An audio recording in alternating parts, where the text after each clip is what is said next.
Join us again next time as we continue our conversation with Ted Bundy expert Kevin Sullivan. My name is Bill Thomas. That's next time on Mind I'm a Over writer, Murder. consulting producer, and now podcaster. I am now trying to use my experience as the brother of a murder victim to help other victims of violent crime. I'm working on a book on the unsolved Colonial Parkway murders, and I'm the co-administrator of the Colonial Parkway Murders Facebook group together with Kristin Dilley.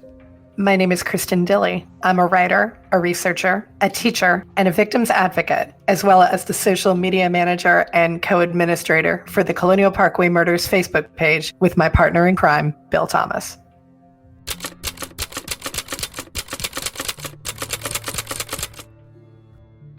Welcome to Mind Over Murder. I'm Kristin Dilley. And I'm Bill Thomas. We'd like to welcome you to a two-part episode on Ted Bundy featuring author Kevin Sullivan.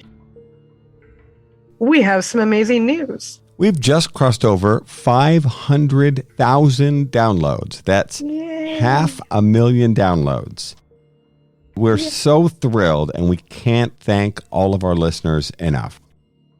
We are so excited and so thrilled that we have gotten to that number, and we just can't thank everybody enough for tuning in and listening and asking questions, subscribing, rating reviews, buying our merch, showing up at our various events. You guys are amazing, and we do hope that you will continue to do all of those things, including joining us at CrimeCon in Las Vegas.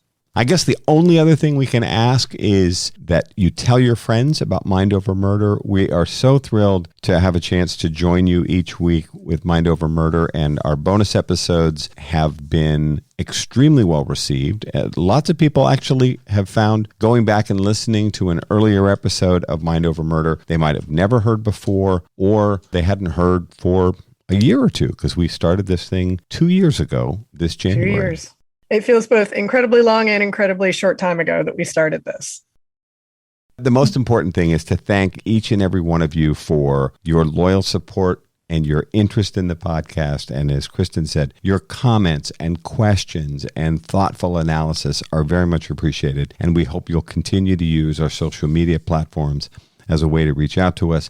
Let us know what you think of Mind Over Murder. We hope you enjoy this part one of a two-part episode with Kevin Sullivan, Ted Bundy expert. Kevin, thank you so much for joining us on Mind Over Murder. I thank you all for the invitation, and I know it'll be a great time. I look forward to talking about Ted Bundy. We do too. We can't say we're big fans of Ted Bundy, but we are big fans of Kevin Sullivan. There are fans out there. I don't consider myself a fan, but this is so funny. When I mentioned to one lady talking about Bundy's execution, I said, well, you have to admit, he deserved it, and I'm glad he was executed. She said, if you're glad he was executed, why do you write about him? I thought, is the qualifier for writing about someone that you have to like them? Well, I let it go. I thought, I'm not going to convince her of anything, but no, I'm not a fan. I can imagine. So what actually did prompt your interest? Well, it's really interesting because I had no intention of writing about Ted Bundy at any time, but I grew up when I went to theological school, and I became an ordained minister when I was a young man, spent many years in it. But at the age of 40, I started writing. I started with one book, and it was a book on George Armstrong Custer as a personality study, and I didn't know I was going to make a career out of writing. But the book did well, and it was a rather small print run, but it did well, and I thought I've kind of gotten the writing thing out of my system. And so I'll just let this go now, but it didn't go anywhere. And since I had started to read about true crime when I was 10 years old, that's the first adult book I ever read. My father had a book called The World's Worst Murders, which came out in 1965. I was 10. And he's an English author, Charles Franklin. My father picked up a copy that same year when it was printed in the United States. So I read that at the age of 10. And I must admit, I was fascinated by it. Mm-hmm. And it took me about 3 weeks to read it. I didn't tell my dad I was reading it. My mother figured it out when I came and asked her over that period of 3 weeks how to pronounce certain words. And so she figured it out. She said she figured it out. I never really commented on it, but she figured it out. From that moment on, I never really went back to kids' books unless I had to in school. I started reading a lot about true crime. I started reading about war. My father was a World War II veteran who survived. His brother was killed in the war. His uncle was killed in the war. Wow. So I grew up hearing all those stories. So I read a lot about the war. I just have always been inclined to read about historical things. But at the age of 40, I wanted to write something about George Armstrong Custer, and I did. It was a very short, like 128-page book on the personality of George Armstrong Custer. So in 2005, to answer your question about what got me involved with Ted Bundy, I had a friend here by the name of James Massey who was in probation and parole here in Louisville, Kentucky for many years. In fact, he retired out of it. He was a good friend with Actually, Ron Holmes. Everybody thinks he's a doctor. He's actually a doctor, but it's Ron Holmes, and he's passed on as well. He's a criminologist from Louisville. When Jim and I talked about Bundy, we didn't talk about Bundy a lot. But when we did talk about Bundy, he told me that he was good friends with a man named Jerry Thompson, who was the lead investigator in the Bundy case from Utah. And so I got to know about that. I remember he told me one day, he said, after Bundy was executed, they didn't need that evidence kit that Bundy had. He said it was kept in storage until his execution in Florida. Then Jerry had gotten it to do seminars with as like teaching tools. So I always knew that Jerry had it. I got a call one day from Jim, and he said to me, he said, Jerry Thompson and his wife Jean are coming to Louisville. We're going to meet and have dinner, and they're going to be in town for a few days. Would you like to have dinner with us? So I said, just let me know when all this will transpire. So on the day they arrived, which was a Sunday afternoon, he gave me a call, and he said, meet us at such and such restaurant at 6 or whatever. I said, great. And just as I was about to hang up the phone, he said he brought the bag. And I said, what bag? He said, the bag Ted Bundy carried with all his implements of murder in there. He said, I've got it with me right now in my truck. I said, really? I said, would you mind meeting me a little bit earlier than 6 so I could look at this stuff? He said, sure. So he came up there and he showed me this murder kit. Bundy carried all this stuff in a brown satchel, and it had a ski mask in it. It had an electrical cord, which he was used quite often for strangulation. He had rope for binding people. He had taken a white sheet and he torn it into lengths, and he would use those for binding hands and feet. He had a ice pick. They're not too sure what he would do with the ice pick, but they do believe they found one victim that had a puncture wound in the abdomen. And then he had 2 right-handed gloves. The left is missing. Bundy was left-handed, but there's only 2 right-handed gloves in the murder kit. So it may be that, and he used these for dragging bodies in the winter. Bundy, when he would dump a body, he would not go that far off the trail, but he could be 1,000 feet or something. He would use these to drag the body. I don't know where the left-handed gloves were, but one was a ski puffy type glove, like black or really dark blue. The other was a woolen glove with a leather palm with it. He also had Glad bags that he used. He would always use those to discard the clothing of his victims.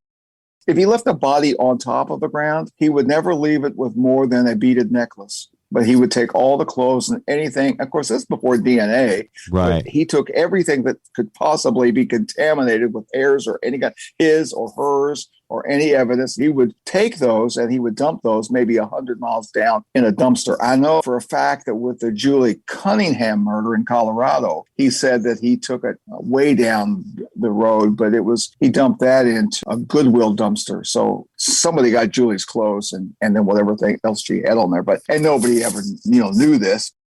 So he had all these various items, a flashlight, of course, for working at night.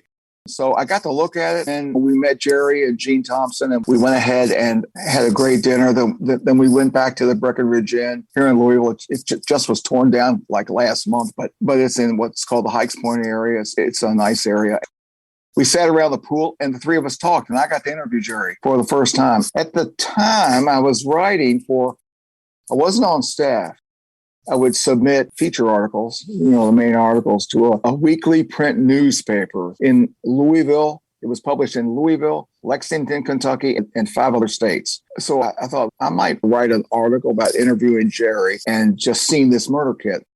So we had a great time. And as I say, they turned the bag over to Jim for several days that they were here. I called Jim, either the next night or the following night, I said, hey, would you mind if I brought Ted's murder kit over to my house? I'd like to take some photographs. He said, sure.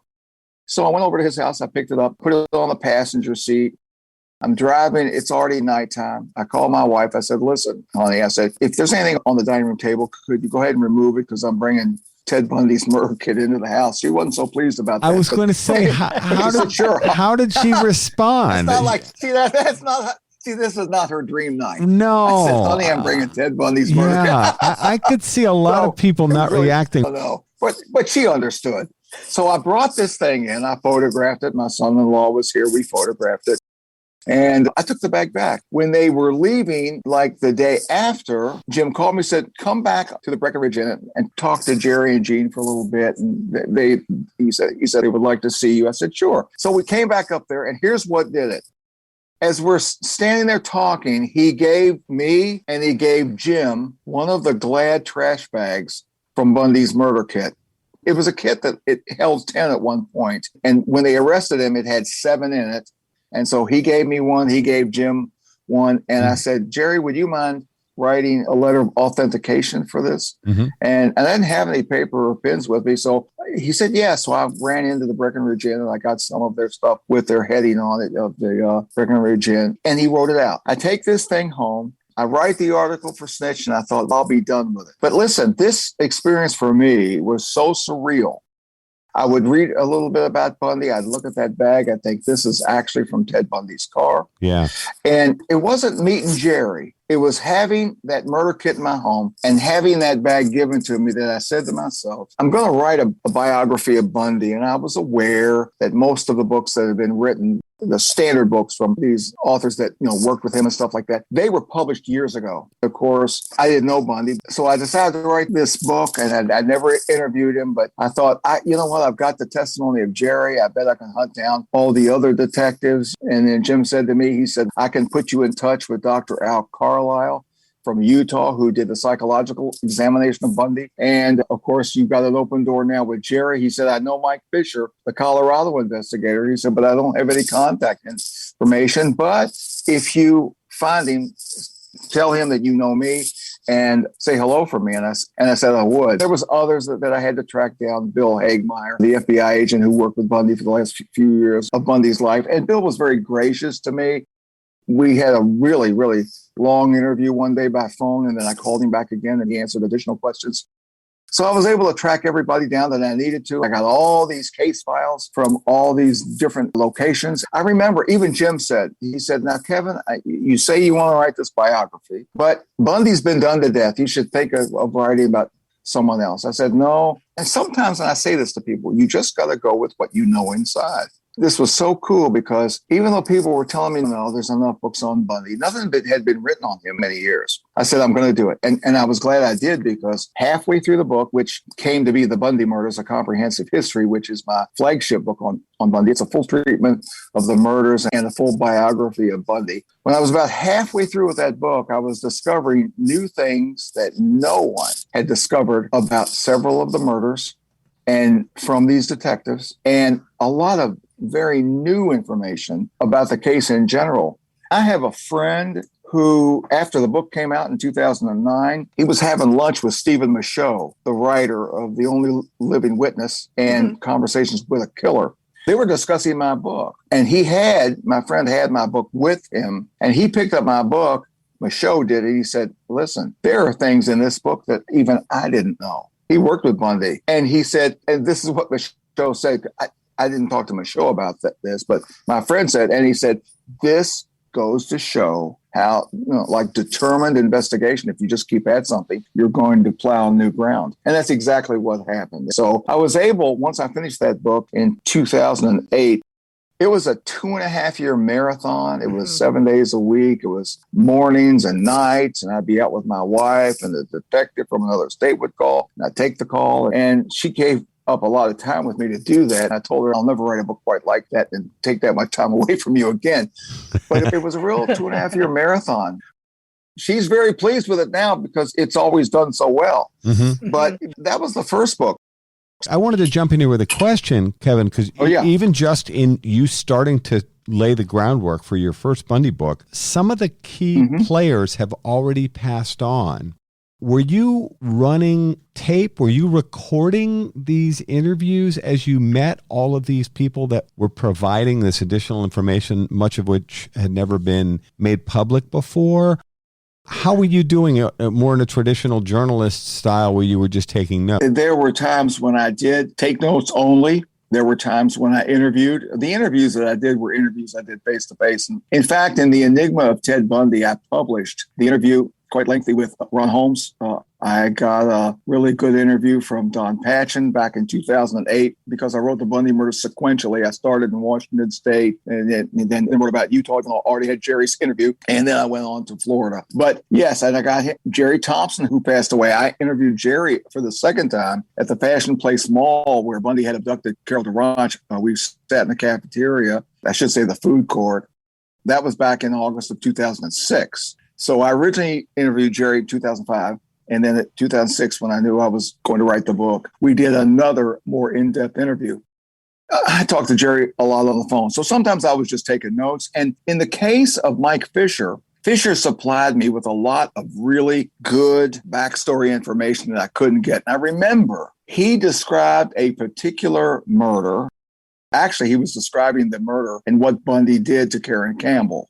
He didn't identify it. He said, is there any way? He said, I'll tell you the story of how one murder unfolded as Bundy told it to me. But he said, is there any way, because he wants to protect the remainder of the family. And he said, is there any way that you can't put this person's name to it? I said, Mike, from what you've described, I can tell you that's Julie Cunningham. And he said, yeah, that's correct. I said, my publisher probably wouldn't like that. So he gave me the okay on that. But Fisher was very guarded about certain things about the murders when Bundy was first executed, and even in the years since.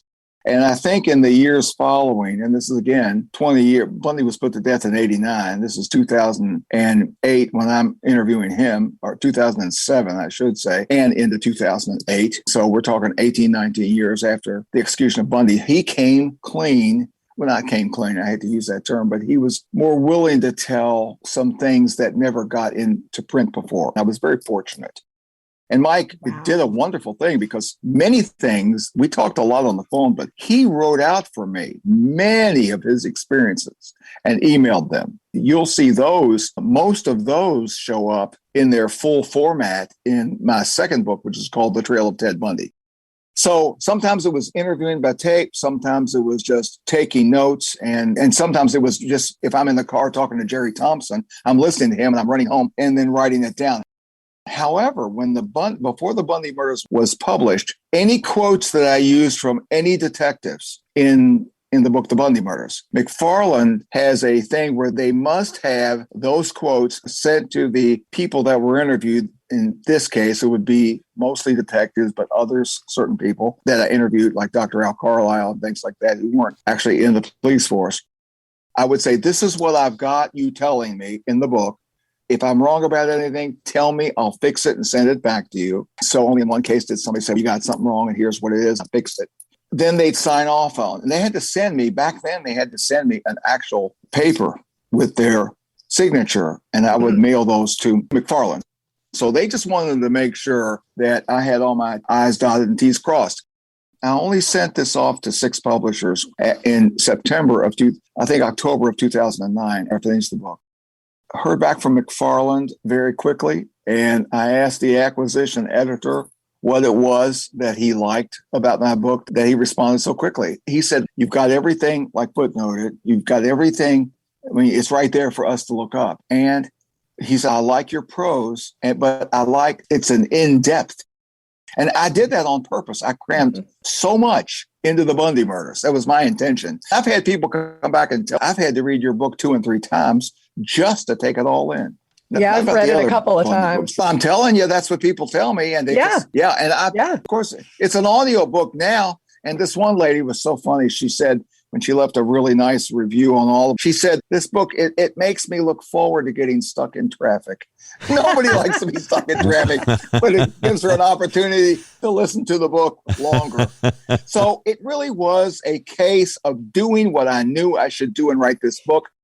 My thought was, if I can just produce a book that will be considered mainstream and maybe enter, quote, like the Bundy canon, unquote, I'll be happy. I had no idea when I started the book I was going to be finding so much new revelatory ground that would come to the surface, especially about some of the murders.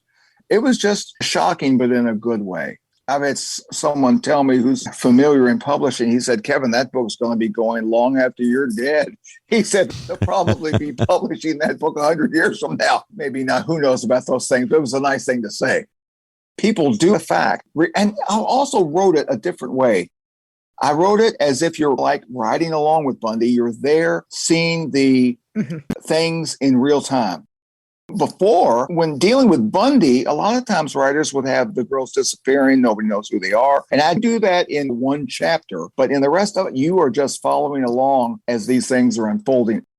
And people have commented a lot about that. And McFarland in 2020, they did a second edition, an updated one, and I added new information to it. I had so many comments about the way I had written it, where people feel like it's all happening in real time, that I knew I made the right decision to do that. So anyway, but things just worked out very well for that book, and I'm very grateful.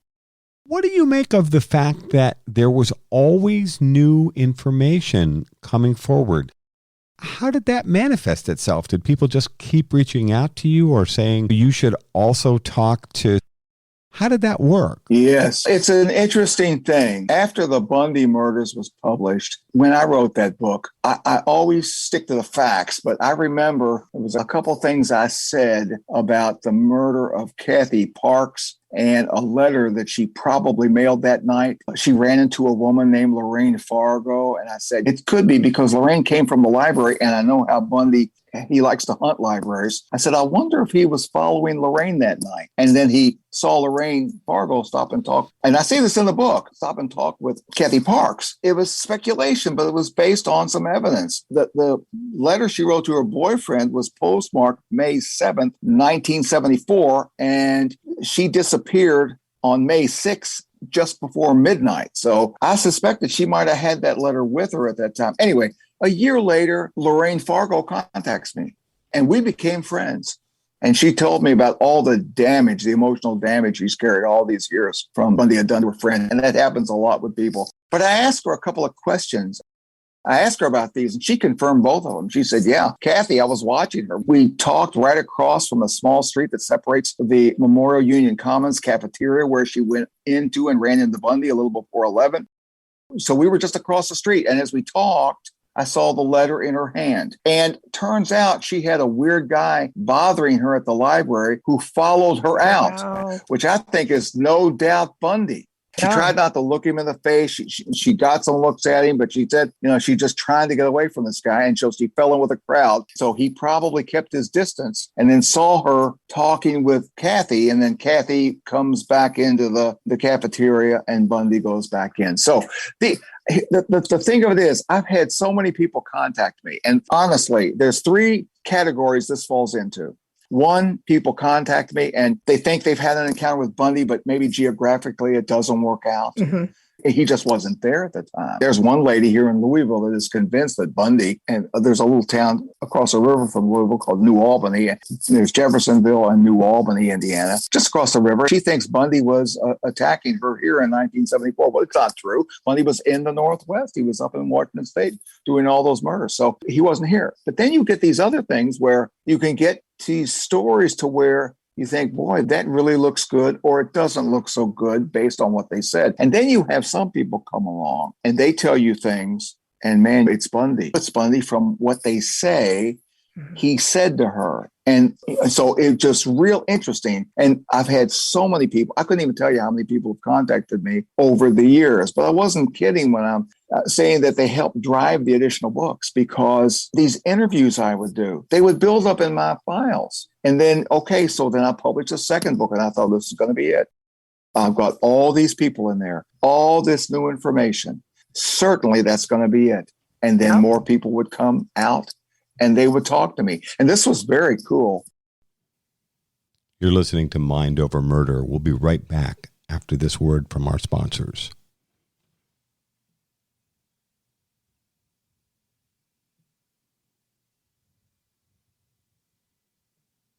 We're back here at Mind Over Murder.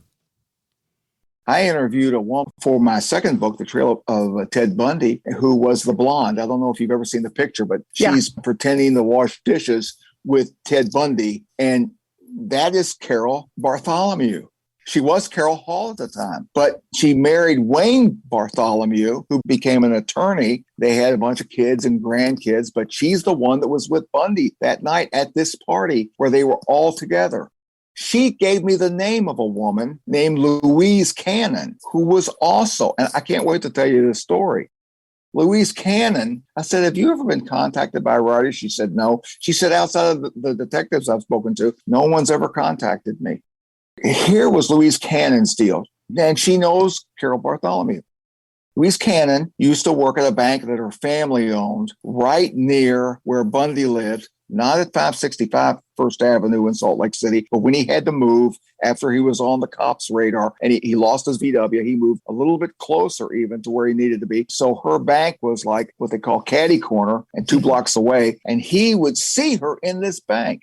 Louise was not a woman he wanted. Louise was one of these women he wanted to date. And Bundy had those he wanted to date and those he wanted to murder. So he would talk to her, and they even went and had coffee one night. And when it snowed, he would come over. Sometimes she'd work when everybody else left and the bank was locked up. She still was going to be in the drive-through lanes where people drive up and stuff, and they go put their little tubes in or whatever. And so she would work there. And Bundy, he came over and cleaned off the snow, and he just wanted to get to know her. Here's what was so cool about this. This is amazing. I never thought I would be able to find this out. She said, but I want to tell you a story of what happened. On October 18th, she said, I came into a bar called the Widow McCoy's. And they still have a Widow McCoy's in Salt Lake City, but it's a couple blocks down from the original. She said, I came in there and I saw Ted sitting at the bar by himself, and he was drinking, and he looked very sullen. And she said, hi, Ted. He said, hi, Louise. Now, she said at any other time he would want to be chatting me up, but he wasn't that way now. He just was just like wanted to be by himself. So they exchanged words a little bit. And then she walked onto her table and she sat down with her girlfriends, and they were all just talking. She said, the next time I looked over the bar, he was gone. And the significance of October 18th is this was around 8 or 8:30. I'll have to check my book. It's around 8 or 8:30 at night. The same night at around 10, he kidnapped very close to there, Melissa Smith. That is the daughter of Chief Lewis, one of those little cities in the greater Salt Lake area, made up of all these other little cities. He was the chief of police of Midvale, Utah. Oh, wow. And Bundy likely got her going home. But here's the thing about Bundy later admitted that he would very often start, if he knew if a murder was more or less planned, or he knew he was going to go out hunting, he would use alcohol as a type of an elixir to jumpstart him, to get into that altered state.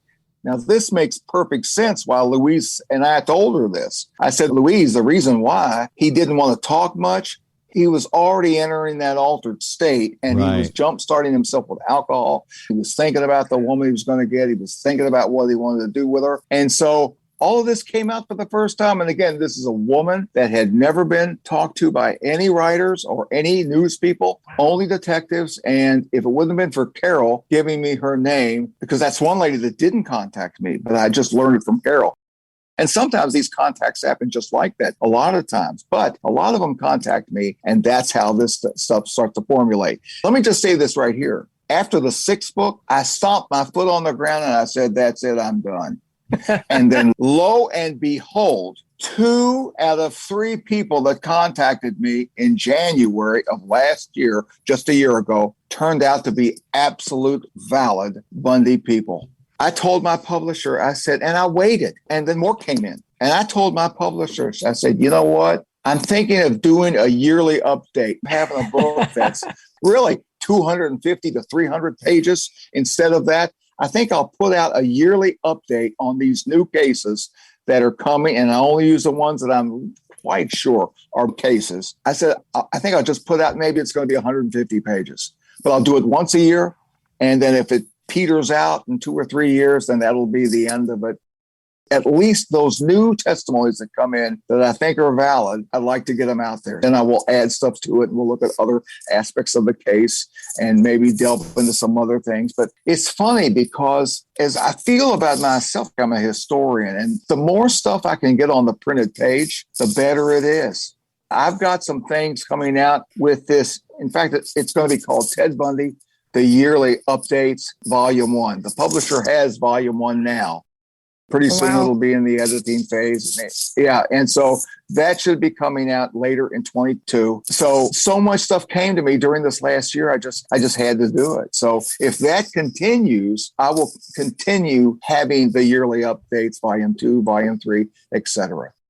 So how do you determine the difference between someone who has had a genuine, valid Bundy run-in with someone who's just reaching out for attention? Because I'm sure you do get those too. There's a couple ways of doing it.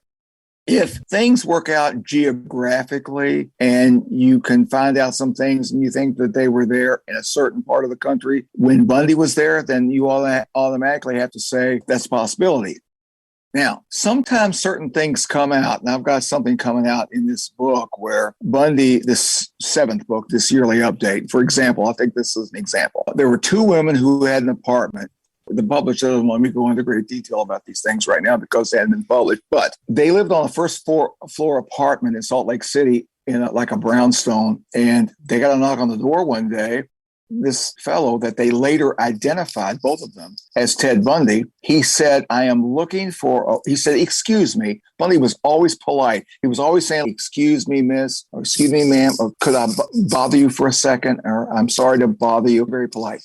And this guy came there and he said, I'm sorry to bother you, but there's a woman that lives in your building. I don't know where she lives. And he described her. And they said, yeah, we know who that is, but we don't remember her name. He said, well, I'm a law student at the University of Utah. This was in the first month after he was there. He said, I've got her notes and I'm going to give them back to her. She said, why don't you give them to me and I'll give them to her when I see her. And he said, no, we'll be in class tomorrow. I will give them to her there. And he said, thank you. And he left. Well, that's got Bundy all over it. And they both identified him. So I consider that absolute valid contact. Here's something else I look for. When somebody contacts me with a grandiose story, a red flag will go up until I can very much determine whether they are a valid contact or not. I won't say who this is, but I had one person who lived in the geographic area and who said all the right things. And then when it came down to walking to Bundy's car, this person identified that Bundy had a boat on his car, like at Lake Sammamish. He didn't.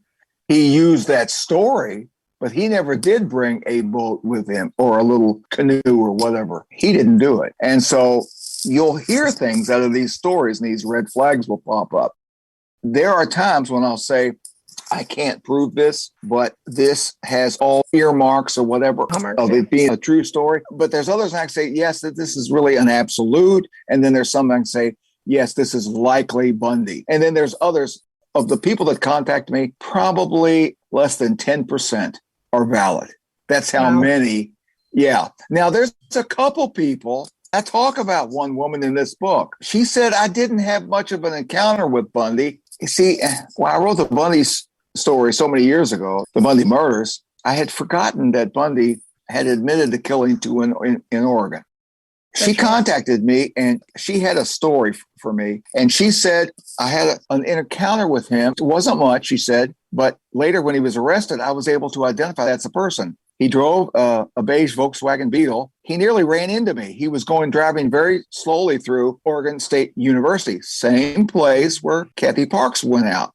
Now, because it wasn't in 74, I told her, and if you read the 7th book, you'll see this. I was kicking myself later when I discovered there was a second one in that state. I said, it really couldn't have been Bundy because he was there in 74. And plus, I'm thinking there wasn't anybody else. And so it may be, but chances are it's not. So I said, no. But he did kill a second in that state, in Oregon. And he got his VW in 73. I can't remember if she told me if it was 73 or 75, but either would fit. Here's what she said. She said, this is all that happened. I've got like some papers in my hand or something. He's driving slow and I'm not looking as well as I should. I step out almost in front of him and he stops. He nearly hit me, but it was really almost her fault. But then he rolled down the window and he asked her if he could take her for a ride or something like that. She thought he was very nice looking. She thought he was very polite, but she said no. Now, what do I think of that now? Because I now realize that it could be Bundy. I wish I would have kept her story, but I didn't. Of course, after that event years ago, I never let another one go. And so I've kept all these things in my files. But that's how you can. So in her case, I would say it seems rather likely because she did say that she identified. I had one person tell me once, she said, as I was talking to him, and this is what is really funny. Bundy, funny as in odd, not haha. Bundy had kidnapped Lynette Culver from Pocatello, Idaho. It was actually the anniversary date of the Kathy Parks murder 1 year later. So Culver went out on May 6, 1975. He actually arrived in Pocatello on May 5th, but due to a number of things, he couldn't get any women to follow him. One thing I found out that no other author has written about, one of the reasons why I determined he had such problems obtaining victims on that May 5th when he got to Pocatello, Idaho, is because they were still having snow showers on that day, and it was very cold. So any woman going back and forth with her car, she's not really going to pay a lot of attention. They're going to want to stop and talk. Sure. And it was the next day, and it was a better day, that he was able to get Lynette Culver. This woman that contacted me, she said, I live very close to where that was. I can't remember the date. I can't even be sure of the year, if it was 74 or 75. Now, this is very common with people. If you look back on your own life, there are things that happened to me from when I was a kid, even with great clarity, but I can't always remember the year. You just can't remember. But she said, I live close to there. Now, this guy that pulled up to me, he wasn't. And if she wanted to lie, she could have said he was driving a VW. Sure. She said he wasn't driving a VW. Mm-hmm. Now, here's something she didn't know. Bundy would borrow cars a lot. He also had a truck, but this was a car. She said he called me up and he said he wanted to interview me. I was walking home, and this was very close to where this other abduction happened. And it could be in the future, or it could have been after she went out. He said he wanted to interview her, and she said, I got within about 5 feet of the car, and then I moved. I think she said she moved a little closer. She said, I remember what he looked like, and I remembered what his voice sounded like. Mm-hmm. She said, my father told me when I was a young girl to remember what people sound like and what they look like should anything ever happen. Just remember what even their voice sounds like. She said, so I was listening very carefully to how he spoke and what he said. But then she said, as he was interviewing me about some matter, I don't even know what that was. She said she looked down and the record button on the little recorder had not been pressed. Oh, wow. And that bothered her. So then she went off. So was it Bundy? We have no way of knowing. Is it a possibility it could be Bundy? Yes, here's why. Bundy was a creature of habit. He would often hunt the same areas. When he would travel, he would occasionally not only stop in the same city, but sometimes at the same gas station where he had stopped before. So he used to love to stay whenever possible at Holiday Inns. And so he was a creature of habit. So we can't say this isn't as strong as a lot of these other things I've published. But there's enough there that makes me think it could very well have been Bundy. And especially because the story wasn't that much to it. And she said, this is all I can tell you. But and when he was finally arrested, she told her parents, that's the guy. Because I recognize his voice and I recognize his face. That's kind of how I tried to determine, could somebody snooker me on one? It's possible. But at the same time, I may have lost some valid testimonies by ruling people out because of other things. I try to err on the side of always getting it right. What's really great is that some of these stories, which other people know the people that I'm talking to, and they have these fabulous stories to tell, you think that they're absolutely genuine. It just really helps people. And just think about all the people that will read about. Bundy's not going anywhere. Bundy's become America's Jack the Ripper. Yeah, he's not going anywhere. And I think 100 years from now, people will be reading about Bundy. But then, see, since I've been writing books about Ted, a lot of people have passed away. The investigators, Lorraine Fargo's gone, but I've gotten all this testimony from Lorraine. And so for the historians and for the people later, it's great to get this stuff down in print. And on those times when we can't absolutely prove it, Bundy, the only thing that goes in my book is that it either is or it's likely. So it's good to put it out there. So I always try to get the accurate testimonies from people and only publish those that I have good faith in. Kevin, now that you've been studying Bundy for so many years, what's your theory about how did he get away with killing so many people over such a long period of time? What was it about his approach that allowed him, succeeds not exactly the word I'm looking for here, but to offend over and over again and still literally get away with murder? You're absolutely right. And that's one of the things that fascinates people about the Bundy murder. One aspect is, of course, he was a college graduate and a law student and all that, and that he looked so normal from the outside. Mm-hmm. But it is stunning to most people that he got away with murder for so long.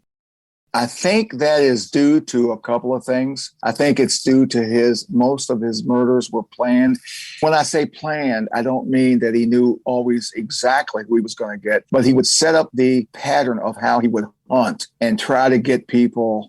And he said, you always want to make sure that you're not seen by other people putting someone in your car. He wasn't so concerned about walking down the street with somebody or somebody rendering aid to him. But he didn't want to be seen putting somebody actually into his vehicle. And for example, at Central Washington State College, he parked in a no parking zone by a railroad track right behind, about 150 feet behind the library. Of course, he loved hunting libraries, and it had some tall grass there. And that's why, and it wasn't well lighted. That's why I say in the Bundy murders, it's a great place to commit a murder or at least begin one. He was always thinking this way. When he was hunting for a victim at the Wildwood Inn and he was outside in the pool area, he was, because they had this outdoor pool and it's a 3-sided hotel and everything faces the pool except for those on the other side. He was already familiar with the deep steam that came off the pool, and it would shroud people and you couldn't see them, and then it would clear and you could see them. And then it would shroud them again. And sometimes you'd hear voices, but you couldn't see through the steam. So he was always looking for the angle of being able to abduct and not be seen. And uncanny. I mean, people that don't really know the story, the first thing they hear is that these girls vanish. They sometimes vanish within just a short distance. You get deeper into the story, you can see how he did it. He was also an opportunist, but even there, it was usually picking up a hitchhiker, or it was being with somebody that he could possibly murder because they were walking alone. And if he felt that initial drive to murder when he was near somebody and was rising up, chances are, unless he thought he was going to be caught, he would go for it. But if you look at when he started, he killed before 1974, but it was sporadic. Maybe 1, 2, maybe 3 people, not a lot. When he launched himself into full-time murder, January of 1974, he knew he was never coming back.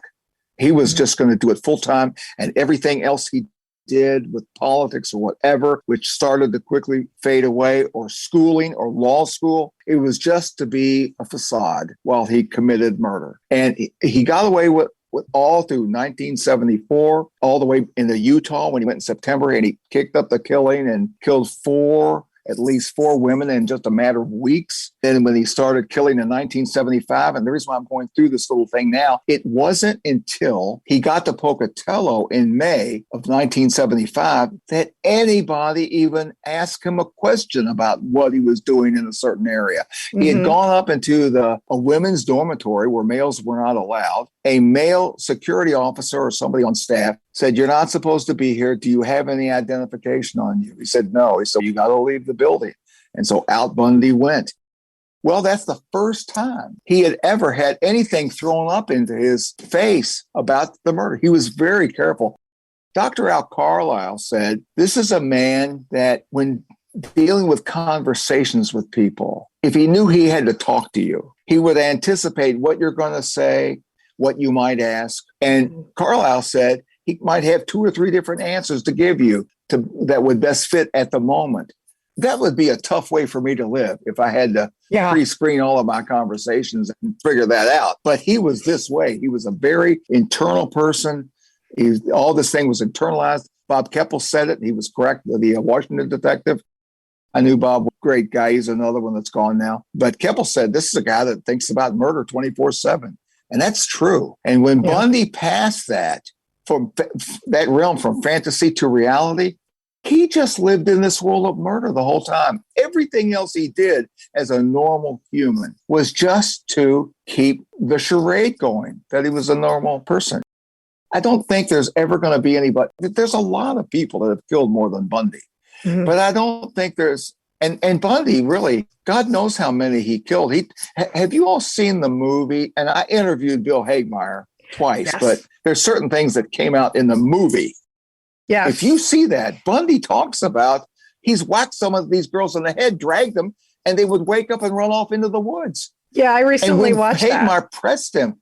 Oh, that's a great movie, isn't it? It's a very good movie. That guy's got Bundy's mannerisms down. It's great. But if you notice, they worked with Bill closely. And everything that you're hearing in that, Bill told them. And here's when Hagmaier was really pressing Bundy at the end, how many did you kill? He said, that again? But he kept pressing him. He said, I don't know. He said, it all gets confusing. I was on the phone one day with Bill, and he said, and Bill knew, I'm assuming Bill checked up on me. He knew I was an ordained minister. So we were talking about God. He said, Bundy asked me one day, what am I going to say to, again, that's the $64,000 question. What are you going to say, Ted? But it was bothering him. He had been an agnostic most of his life, but he wasn't so much so at the end. And then he admitted that at the end that he did believe there was a God, but he was worried about what he was going to say to him. He should have been. But it was interesting. And that's the thing about Bundy. Psychopaths are this way. Yeah. They only think of themselves. It's just about murder. Thank God people like Bundy that can get away with murder like that for so long. It's a rare breed. What you heard what Bundy said, and I already knew this, if you can watch the movie. He talked about the little fish that get caught, the murderers, and then they go a little bit deeper down. But he then said, you go all the way to the bottom, there's where the big fish are. They watch everything. And that's what he did.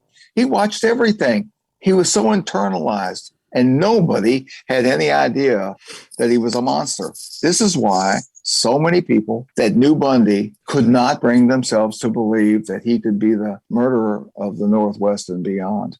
Fascinating case. Join us again next time as we continue our conversation with Ted Bundy expert Kevin Sullivan. That's next time on Mind Over Murder. Thank you so much for listening to Mind Over Murder. We'll see you next time.